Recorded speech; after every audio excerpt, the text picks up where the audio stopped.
afternoon. It's the height of summer here in central Portugal.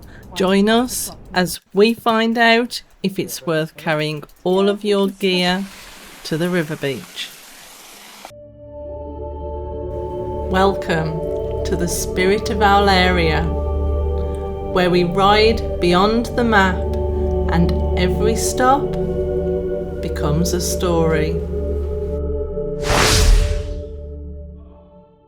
Living in central Portugal and working on the land means that come weekends we like to take a break. Sometimes that includes visiting the festas that happen all around, and they are every weekend and relentless. But sometimes we just want to take some time out to chill, and we have discovered the beauty of Portugal's river beaches. This one is just down the road from us. It's about a 30-minute ride and it is stunning. But the big question for us was, can we ride there and still enjoy our time at the river beach with all of the gear that's required when you ride a motorbike? This particular river beach wasn't signposted, but it was on Google Maps. So you kind of have to make your own way there when you arrive. It's never really very clear how close you can park.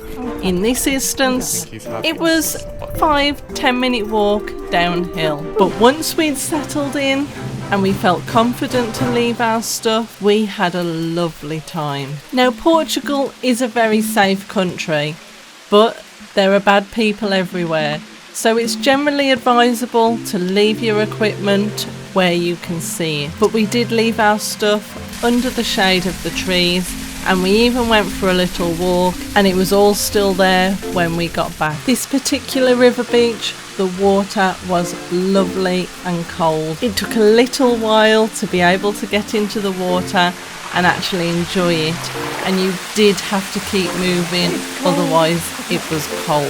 This isn't the coldest river beach that we've been to. There were some out there that I'll show you in the next video that were much colder, and we even saw some wildlife. Just over here we saw a river turtle, and a little bit further up we saw a water snake. But don't be put off by this.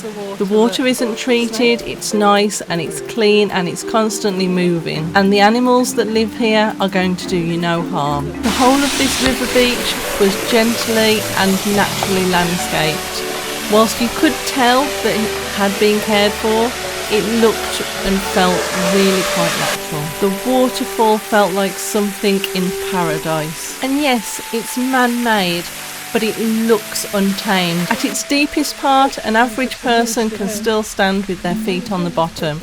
If you're a little bit short, you may not be able to stand everywhere. But if you use the steps, there's a nice gentle incline into the pool, so you don't need to worry about being out of your depth immediately. Interestingly, we found on some days that by lunchtime the place just emptied. It became deserted and we had it all to ourselves for a little while. There's plenty of shade to sit in, so no need to worry about getting sunburned. You can find yourself that perfect spot where you can just sit and relax. There aren't really any facilities on site, so do make sure that you bring a picnic with you. There are, however, some toilets.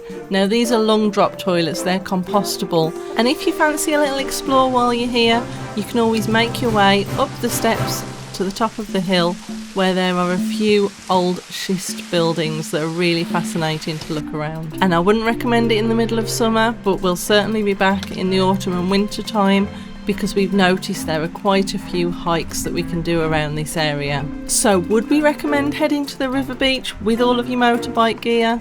Absolutely. It was well worth those few minutes of hard work getting up and down the hill with all of that gear to just have that lovely relax. And the best part is, it's absolutely free. Oh my god, baby goats. Oh my god, they're so cute. In fact, we loved it so much, we've made a bit of a habit of it. Join us in the next video to see me ride one of the scariest roads so far. Thank you for watching The Spirit of Our Area.